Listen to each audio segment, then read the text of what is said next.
and on it makes me go. Thank you.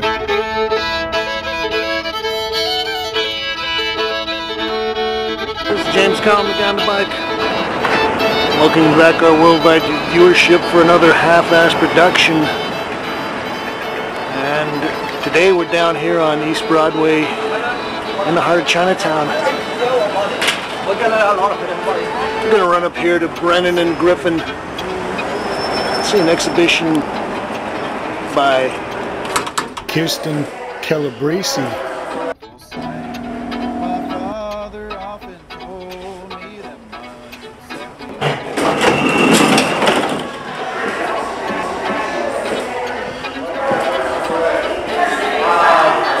This is one of the new galleries that has just opened up here on the Lower East Side / Bowery neighborhood. And I thought we'd come in and take a look here because Kristin is a California artist, and it's pretty interesting that we're getting a chance to see some of the young California talent here in New York these days. Oh, there's the artist right there. Well, I think we'll start out here in the office / side gallery. I like this piece. This is a self-portrait. It's titled Spaghetti. And we get a chance to see that Kristin is actually a pretty competent figure artist. And one of the things I noticed is that she's able to render these strands of spaghetti pretty articulately. She's very good with that stuff. Let's look at some of the other paintings. It's titled Mom's Dress. So this kind of presents kind of a pattern decorative, but as we can see, this is like a piece of hanging fabric, and we have a chance to see some of the overlays and the folds. Well, now we're talking to the artist, Kristin Calabrese. Tell us about the show. How long have you been working on the pieces in the show? Like maybe 2.5 years or so. And you came out here from LA just for the opening and hanging around a little bit in New York? Yeah, and you know, to go to some studios for a show that we're curating in LA. Yeah. Give me an idea. What do you think about the contrast between the New York art scene and what's happening out in California these days? I think that the categories in New York are more rigid, and I think that maybe different disciplines are perceived more seamlessly on the, you know, more all is one thing on the West Coast. Out in California. Absolutely. And you said you've been going around seeing some studios, seeing some shows. Does anything stand out in your mind? Sienna's show was great. Katya Santapanez's studio, great. Your studio, your paintings are amazing. We're going to edit Valerie this out. Jodon's studio. You went to Valerie Jodon's studio? Yeah, Good for you. Yeah, I love her work. I was her assistant in 1994 when I was. Come over, let's take a look at this painting. I want to talk about the funky chicken. Oh, okay. I'm kind of a realist painter. I would say you were a totally realist painter. I mean, not totally, but yeah. That's a major part of what you're doing. I'm interested in reality. There was a collector who was talking about one of my paintings he said, oh, well, this is just a still life, you know, in sort of a disparaging way. Everything is a still life, you know, if it's realistic.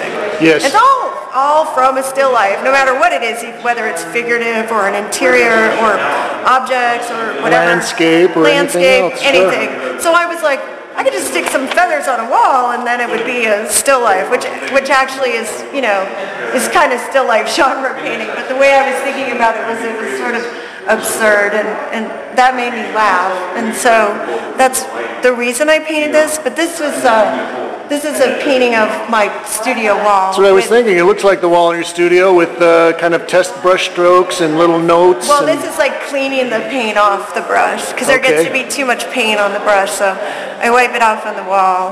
I had a question for you. You know, I love the surfaces that you get on the paintings. Do you sand them down? I do not. How do you get that nice matte surface? I use linseed oil and odorless mineral spirits, and I use sable brushes. No varnish? No varnish. I'm allergic to turpentine. I use Gamsol. I use mostly Gamblin products. I think they're great. Tell me a little bit about your ideas on photorealism. I either shoot from photographs or I shoot from life. I mean, it's a tool for me rather than me wanting to make photorealistic paintings. I really just want to make paintings that look like real things that we can be a part of, you know, experience. But I try to take the photo-ish things out of the paintings more. How do you do that? Well, I mean, I shoot them with a 50 millimeter lens, so they're not wide angle. Yes. And I shoot lots of parts. And then, you know, I draw the perspective. And then you sort of put them together in the studio rather than just projecting a whole single image on there. Yeah. Oh, that's interesting. Yep, and there also things are combined from different images too. And, you know, sometimes things that are, you know, in totally different places that I just put there on the painting. So you're composing them just using the photos as sketches and sort of then building it all together in the studio. Well, and also as something to look at, like sort of like observation tools.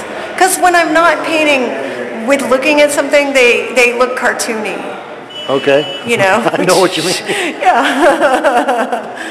This is not about an art dealer. Not about an art dealer. Okay, we want to make that clear. I don't have any problems with. We love art dealers. Any art dealers. Yeah. We won't ask who it's really about. But the kind of abstract stuff underneath is a painting of my husband Josh's painting table. He's an abstract painter, but I made a painting of his... A realistic version of his abstract painting table. Yeah, of his mess that's left over from painting. And it's really pretty cool big, you know. This is big. This is 78 by 102 inches.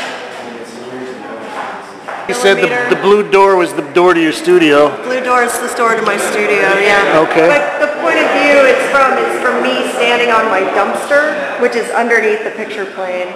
So the driveway slopes down, and then there's a little wall and a dumpster which goes up higher. So I stand on the dumpster, and then I'm pretty much eye level with, like, you know... And what neighborhood is this out in L.A.? Inglewood, California. Inglewood. Okay. Yeah, Inglewood up to no good. Inglewood up to no good. Okay.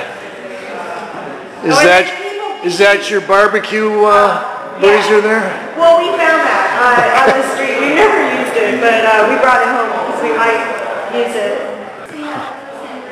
This is called Don't Hold Your Breath. Just like I do. Oh, it's so perfect. Yeah. 52 by 40 inches. But I like it when he's like doing drawings and he comes over and... I think looking at some of these details, you really do get a chance to see what a great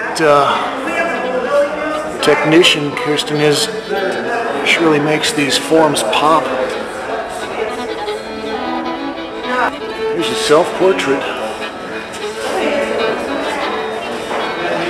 Oh, that's a big knife.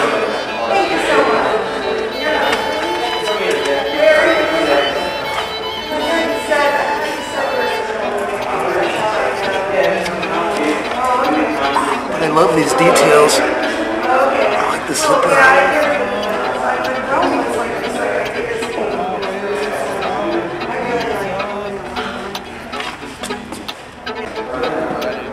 This is James Kalm reporting on Kristin Calabrese. People might get hurt. We're at the Brennan and Griffin Gallery, 120 East Broadway. Thanks, Kate. Yeah, people might get hurt.